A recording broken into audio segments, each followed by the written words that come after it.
आज से 76 साल पहले ये 30 जनवरी 1948 की ही बात थी जब नाथूराम गोडसे ने महात्मा गांधी को गोली मार दी। हुआ ये था कि ये बिरला हाउस है, एक तरह से महात्मा गांधी का घर। शाम 5:15 बजे की बात है। गांधी जी जस्ट अभी अपने कमरे से निकलकर इस प्रेयर ग्राउंड की तरफ बढ़ रहे हैं। दिक्कत वाली बात यह है कि उन्हें बिल्कुल भी अंदाजा नहीं है कि प्रेयर ग्राउंड में इतनी भीड़ में रिवॉल्वर लेके आज उनका हत्यारा नाथूराम गोडसे उनका इंतजार कर रहा है। इतनी भीड़ में रिवॉल्वर किसी को दिखाई न दे जाए, इसलिए गोडसे ने ऐसे खड़े होकर रिवॉल्वर यहाँ छुपा रखी है। अपने कमजोर कदमों से चलते हुए गांधी जी जैसे ही प्रेयर ग्राउंड की सीढ़ियों पर चढ़कर ऊपर पहुँचे, वैसे ही हजारों की भीड़ में खड़े गोडसे ने भीड़ से निकलकर गांधी जी को झुककर प्रणाम किया। गोडसे को आगे आते हुए देख गांधी जी की भतीजी मनु ने आगे बढ़कर गोडसे को बोला, बापू को देर हो रही है, आप साइड हटो। लेकिन आज नाथूराम गोडसे अपना टारगेट सेट करके ही आया था, इसलिए उसने अपने एक हाथ से मनु को धक्का मारा और दूसरे से गांधी जी पर अपनी .39 कैलिबर बेरेटा M1934 रिवॉल्वर तानी और तीनों गोलियां गांधी जी ने दाग दी। देश में इतना बड़ा हत्याकांड हुआ, लेकिन पूरे भारत के मन में सिर्फ एक ही सवाल था। जो गोडसे खुद महात्मा गांधी की पूजा करता था, उन्हें गुरु मानता था, उसने ही गांधी जी को गोलियां क्यों मार दी। मोरोवर, ऐसा क्यों है कि आज भी भारत में ऐसे लोग हैं जो सोचते हैं कि गोडसे ने गांधी को मारकर सही किया। इस वीडियो में 3D एनिमेशन की मदद से डिटेल में समझेंगे कि गांधी जी की हत्या क्यों और कैसे हुई। लेकिन हर बार की तरह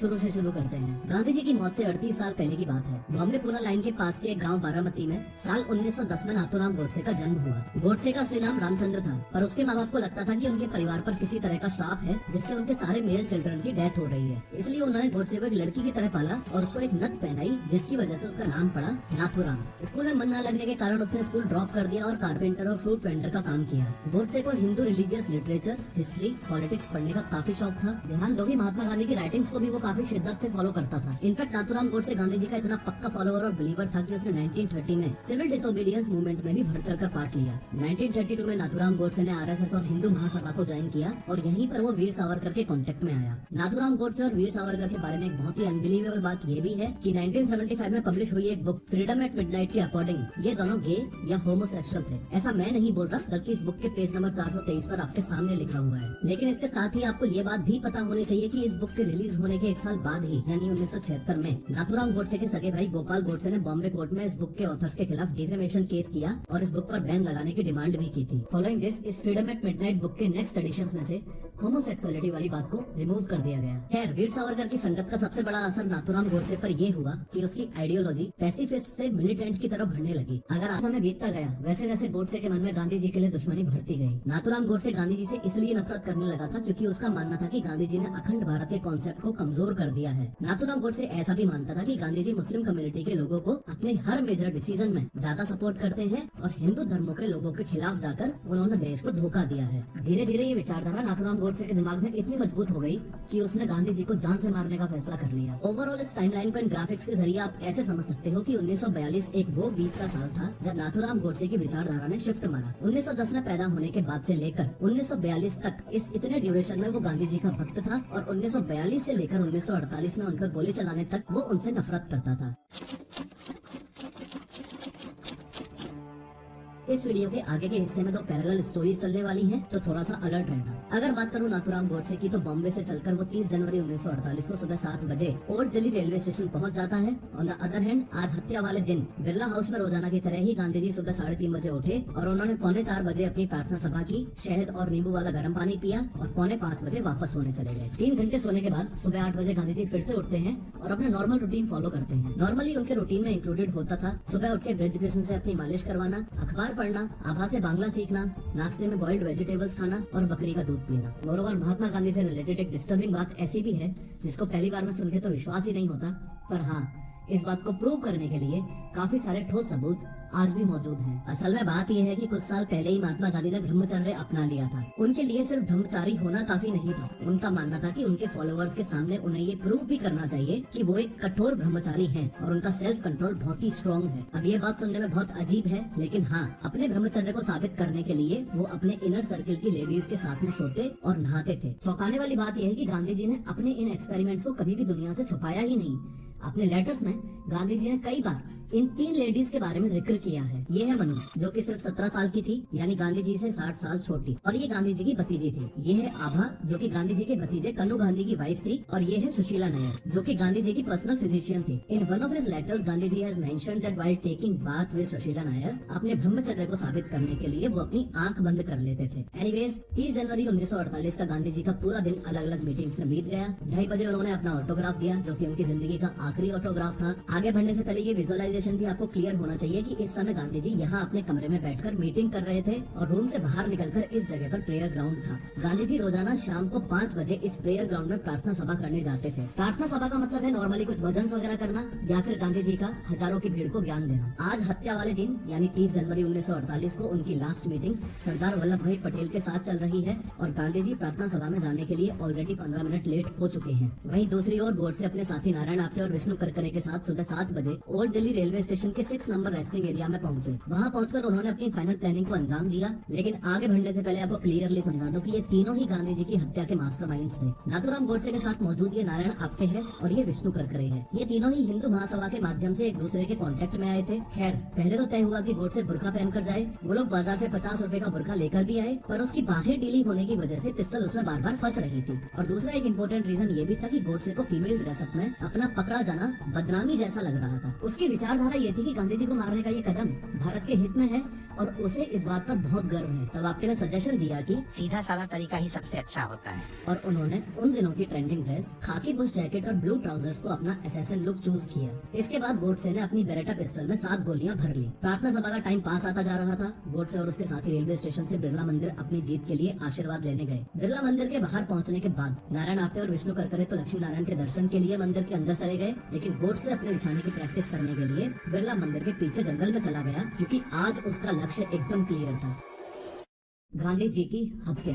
बिरला मंदिर से बिरला हाउस का डिस्टेंस लगभग 6 किलोमीटर का है। ताकि किसी को शक न हो, उन्होंने अलग अलग समय पर जाने का प्लान बनाया। प्लान के अकॉर्डिंग सबसे पहले तो नाथूराम गोडसे तांगा करके बिरला हाउस के लिए निकलता है। 5 मिनट बाद नारायण आप्टे और विष्णु करकरे भी तांगे से बिरला हाउस के लिए निकल जाते हैं। बिरला हाउस के गेट पर आज पहले से ज्यादा पुलिस तैनात है। पहले से ज्यादा पुलिस इसलिए तैनात है क्योंकि ये पहली बार नहीं था जब गांधी जी पर हत्या का अटेम्प्ट होने वाला था। साल 1934 से 20 जनवरी 1948 के बीच टोटल 5 बार गांधी जी को जान से मारने की कोशिश की गई थी। जिस दिन गांधी जी की हत्या हुई उससे 10 दिन पहले ही यानी 20 जनवरी 1948 को गांधी जी को जान से मारने की आखिरी कोशिश की गई थी। एक बहुत ही चौंकाने वाली बात है, न जाने क्यों 20 जनवरी 1948 से 30 जनवरी 1948 के बीच गांधी जी ने अपनी मौत की बात 14 बार की थी। यहाँ तक कि 21 जनवरी को अपनी प्रार्थना सभा में गांधी जी ने कहा था, अगर कोई मुझ पर बहुत पास से गोली चलाता है और मैं मुस्कुराते हुए दिल में राम नाम लेते हुए उन गोलियों का सामना करता हूँ तो मैं बधाई का हकदार हूँ। खैर बिरला हाउस के मेन गेट पर ज्यादा पुलिस होने की वजह से गोडसे और उसके साथियों को तलाशी का डर लगता है, लेकिन चूंकि गांधी जी ने आने वाले फॉलोअर्स की तलाशी लेने से मना किया था, इसलिए गोडसे और उसके साथियों की तलाशी नहीं ली गई और ये तीनों ही हथियार के साथ फाइनली बिरला हाउस में एंटर कर जाते हैं। अभी तक सब कुछ सही चल रहा था और गोडसे टहलता हुआ गार्डन में पहुंचा और भीड़ के साथ घुल मिल गया। आप्टे और करकरे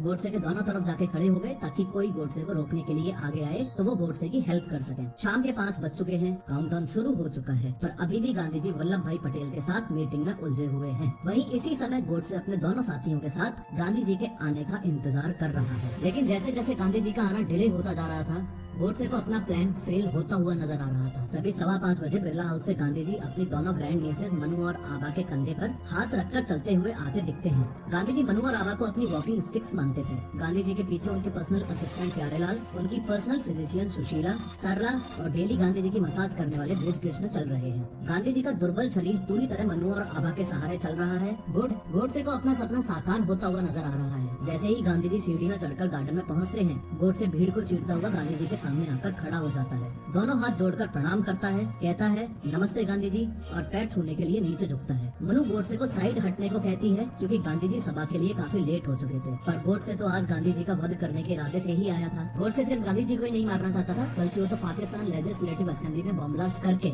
जिन्ना को भी मारना चाहता था। अपने दोनों हाथों के बीच गोडसे ने .39 कैलिबर बेरेटा पिस्टल छुपा रखी थी। ऊपर उठते हुए गोडसे मनु को अपने लेफ्ट हाथ से धक्का मारता है, जिससे मनु के हाथ से गांधी जी का सामान नीचे गिर जाता है। अपने राइट हैंड से पिस्टल तानते हुए 5:17 पर गांधी जी पर धड़ाधड़ 3 गोलियां दाग देता है। पहली गोली गांधी जी के अपर थाई पर लगती है, दूसरी एब्डोमेन में और तीसरी चेस्ट पर। गांधी जी ने अपने दोनों हाथ क्षमा मांगते हुए उठाए और हे राम बोलते हुए जमीन पर गिर पड़े। ऐसा लग रहा था कि मानो दुनिया थमसी गई है और दुनिया में अहिंसा का वो सबसे बड़ा पुजारी आज हिंसा की बलि चढ़ चुका है। ये कई सालों की सिस्टमेटिक ब्रेन वॉशिंग का ही काम था कि गांधी जी कुछ कट्टर हिंदुओं के दिलों में एक कांटे की तरह चुभ रहे थे। गोली चलते ही और ये हत्याकांड होते ही चारों तरफ अफरा तफरी मच गई। अनएक्सपेक्टेडली गोडसे ने भागने का कोई अटेम्प्ट नहीं किया और पास ही खड़े एक royal Indian air force officer Devraj Singh Thakur और यूएस डिप्लोमेट हर्बर्ट रेनर ने गोडसे को पकड़ लिया और उसकी पिस्टल छीन ली। लोगों ने गुस्से में आकर गोडसे को खूब पीटा और पुलिस ने बीच में आकर गोडसे को अरेस्ट किया और उसे बिरला हाउस से तुगलक रोड पुलिस स्टेशन ले गए। गोलियां लगते ही गांधी जी को तुरंत वापस बिरला हाउस ले जाया गया। बदकिस्मती से बिरला हाउस की डिस्पेंसरी में उस दिन एक डॉक्टर तक भी मौजूद नहीं था। अगर आपने मेरी इंदिरा गांधी वाली वीडियो देखी है तो ये कहानी कुछ वैसी ही है। इस वीडियो में मैंने बताया था कि इंदिरा गांधी को जब उनके ही बॉडीगार्ड्स ने गोली मार दी थी तो डॉक्टर और एम्बुलेंस ना होने की वजह से कैसे उन्हें एम्बेसडर में हॉस्पिटल ले जाया गया था। खैर, गांधी जी को गोलियां लगने के बाद हॉस्पिटल नहीं ले जाया गया और ब्रिज कृष्ण जब तक डॉक्टर को लेकर आया तब तक बहुत देर हो चुकी थी। शाम 5:40 पर मनु ने कहा, बापू अब नहीं रहे। देश के राष्ट्रपिता की डेथ से पूरी दुनिया शौक में थी और देश की नींव ही टूट चुकी थी। पर सवाल अभी भी वहीं के वहीं है। जो गोडसे खुद गांधी जी की पूजा करता था, उन्हें गुरु मानता था, उसने ही गांधी जी को गोलियां क्यों मार दी? नाथूराम गोडसे को महात्मा गांधी को मारने का जितना कारण अभी तक आपको पता चला है वो अधूरा है और ये बहुत ज्यादा जरूरी है कि गोडसे की साइड को भी ध्यान से देखो और समझो। आजादी के बाद के इस पहले हत्याकांड के कुछ रीजंस हैं जो खुद गोडसे ने अपनी बुक मैंने गांधी को क्यों मारा में एक्सप्लेन किए हैं। नफरत की आइडियोलॉजी ने इस हत्या के पीछे के मास्टरमाइंड्स को कैसे इन्फ्लुएंस किया, चलो डिटेल में समझते हैं। ध्यान रहे, आगे आने वाले सातों के सातों पॉइंट्स गोडसे ने खुद अपनी किताब में मेंशन किए हैं। पहला तो ये कि गांधी जी का अपने मन के हिसाब से नेशनल मूवमेंट्स को स्टार्ट करना और एंड करना, इस बात की बुराई तो नेहरू और पटेल भी करते थे। आईएनसी यानी इंडियन नेशनल कांग्रेस की हर एक्टिविटी के फाइनल जज मिस्टर गांधी ही बने हुए थे। दूसरा ये कि गांधी जी जब इंडिया आए थे तो स्टार्टिंग के ईयर्स में हिंदी को नेशनल लैंग्वेज के जैसे प्रमोट करते थे, पर मुस्लिम कम्युनिटी का सपोर्ट लेने के लिए उन्होंने एक नई लैंग्वेज हिंदुस्तानी को प्रमोट करना शुरू किया। हिंदुस्तानी एक ऐसी लैंग्वेज थी जो हिंदू और उर्दू का मिक्सचर थी। गोडसे के हिसाब से हिंदुस्तानी एक बास्टर्ड लैंग्वेज थी क्योंकि उसकी अपनी खुद की कोई भी ग्रामर या वोकेबुलरी नहीं थी। तीसरा पॉइंट ये कि इंडिपेंडेंस के लास्ट के ईयर्स में हुए कम्युनल वायलेंस, जैसे 1946 में हुए बंगाल के नावखाली दंगे जो कि पाकिस्तान की फॉर्मेशन के लिए हुए थे, ऐसे सब वायलेंस का जिम्मेदार भी गोडसे गांधी जी को ही मानता था। चौथा ये कि गोडसे को लगता था कि गांधी जी की मुस्लिम्स को खुश करने की पॉलिसी जो कि सेक्युलरिज्म के अंधे बहकावे में हो रही थी, वो देश की अखंडता को खराब कर रही थी। पांचवा ये कि गोडसे मानता था कि देश का पार्टीशन गांधी जी जैसा पावरफुल व्यक्ति रुकवा सकता था, पर वो असफल रहे। गांधी जी ने अपने न्यूज़पेपर हरिजन में 6 अप्रैल 1940 को ये मेंशन भी किया था कि इंडिया एक जॉइंट फैमिली की तरह है जिसमें किसी भी ग्रुप को अलग होने का अधिकार है। जब इस तरह की बातें गोडसे के आइडल गांधी जी ने कही तब उसे काफी सदमा पहुंचा। 6 पॉइंट ये कि आजादी के बाद जो हिंदू और सिख भारत को अपना देश समझकर पाकिस्तान से वापस आए, उनको किसी भी तरह की बेसिक फैसिलिटीज नहीं मिल रही थी, जिस वजह से वो रेफ्यूजीज दिल्ली के फुटपाथ पर रहने पर मजबूर थे। इतने रीजंस के अलावा जिस रीजन ने गांधी जी की मौत में आखिरी कील गाड़ी, वो था उनका लास्ट प्रो मुस्लिम फास्ट जो कि उन्होंने 13 जनवरी 1948 से 18 जनवरी 1948 तक किया। इस फास्ट का मकसद था कि दिल्ली में मुस्लिमों के मस्जिद को हिंदू रेफ्यूजी से खाली करवाना और पाकिस्तान को ड्यू 55 करोड़ रुपए देना, जबकि उस समय पाकिस्तान ने हमारे देश पर हमला किया हुआ था। गांधी जी इंडिया के राष्ट्रपिता के रूप में अपनी ड्यूटीज में फेल रहे और पाकिस्तान के राष्ट्रपिता ज्यादा साबित हुए। भारत माता का एक रिस्पॉन्सिबल बेटा होने के कारण मैंने सोचा कि हमारे देश को डिवाइड करने वाले राष्ट्रपिता के जीवन को समाप्त करना मेरी ड्यूटी है। गोडसे ने इस पूरे एक्ट को रामायण में राम और महाभारत में अर्जुन की तरह अपनी एक ड्यूटी बताया। गांधी जी की डेथ से पूरे देश में एक मातम सा फैल गया। नेहरू ने ऑल इंडिया रेडियो पर देश को एड्रेस करते हुए इंग्लिश में ही कहा कि Friends and comrades, the light has gone out of our lives and there is darkness everywhere. हर कोई गांधी जी के आखिरी दर्शन करना चाहता था। लोग मानने को तैयार ही नहीं थे कि उनके प्यारे बापू अब दुनिया से विदा ले चुके हैं। गांधी जी की डेथ से मानो एक युग का अंत ही हो गया हो। रात के 12 बजे बिरला हाउस की छत से गांधी जी के आखिरी दर्शन लोगों को करवाए गए। रात 2 बजे ब्रिज कृष्ण ने गांधी जी को आखिरी बार नहलाया,